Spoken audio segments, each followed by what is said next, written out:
We're back. We're back. We are back. Ladies and gentlemen, welcome back to Marv on Air for another March Madness special. Today we are going to be breaking down the Final Four for you that is going to be played in Houston, Texas over the weekend. And let me tell you, Houston, we have a problem. That's right, Houston. We don't have any Blue Bloods in the Final Four. Any?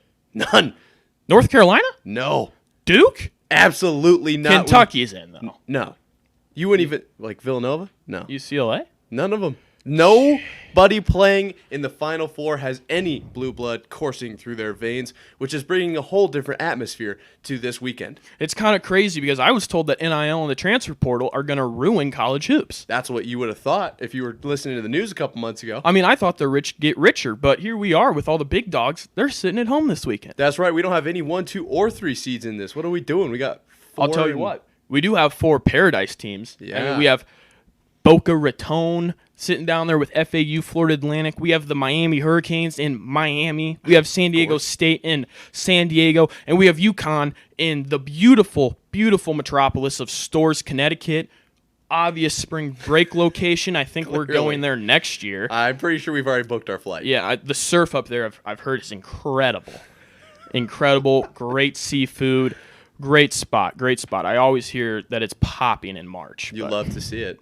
You love to see it. Well, our first game we've got, who is it? We have San Diego State University versus Florida Atlantic University. That's right. SDSU versus FAU for you alphabet soup lovers out there.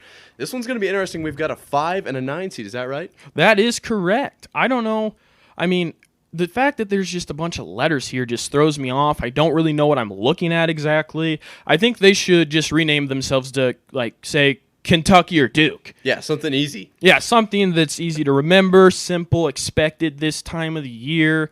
But man, what I'm really nervous about here is the fact that we have an owl going up against an Aztec in the mascot matchup for our advanced analytics we're breaking down for you right here. That's exactly right. I'm personally taking the owl, but you know how I feel about birds fighting. I agree. Birds, I mean, these things are dynamic. They're swooping down. They got their claws, their talons.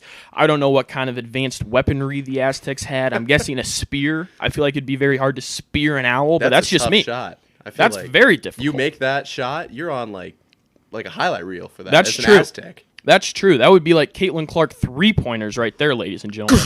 Highlight reel. That's exactly right. Highlight reel. What's really crucial this weekend, though, is we have 2 amazing head coaches on the other side of the bracket. In Miami's head coach, Jim Larinaga, and UConn's head coach, Dan Hurley. They both have very calm demeanors, I'd say. They're a lot of fun to watch. You know, they're just kind of sitting on the bench enjoying their team. They're not too loud. They're not too spicy. No. Wouldn't you say? No, I mean, Dan Hurley, he rarely raises his voice. He's not screaming or anything when his team's up 30. Yeah, they've been so dominant this tournament, you would think he wouldn't have to raise his voice. Yeah, I mean, the one you got to watch out for is Jim Larinaga. I mean, he might be like dancing in the locker room after. I mean, he's like 85 years old. Seems like a very angry old man if you've seen any of the clips. That's exactly what I thought of him when I saw him coaching on the bench over there. Exactly. Here's our advanced analytic matchup breakdown, mascot breakdown for you right here. We have a hurricane versus a dog, the Huskies. Well, last time I checked, we ran the advanced analytics. The Hurricanes came out on top of a mammal, so I think I'm personally going to have to go back to that. I think the Hurricanes take this one as well. I think so. What happens when you put a husky in a hurricane? Yeah. Play some cartoon noise with that. But what is really important this weekend, folks, is the fact that the men's Final Four is not the only Final Four being played. We also have the Iowa Hawkeyes taking on the South Carolina Gamecocks. That means Caitlyn Clark will be facing off against Aaliyah Boston. Any cool tidbits or facts or insight into the Caitlyn Clark game right now? I do know if you love ball, if you really are a baller, if you enjoy watching baller tape. If you know ball. Yeah, if you know ball. You know Caitlyn Clark. She is her. Yeah, you're going to be, I would say you probably not even watching the men's tournament. You're going to be watching the Caitlyn Clark. Exactly. I mean, they're on different days, but outside of that. Well, you're prepping. That is true. That is true. After watching that game on Friday, the women's game on Friday, you're going to need probably 48 hours to digest this thing. It's right on. I mean, right on. she is her. Deuces.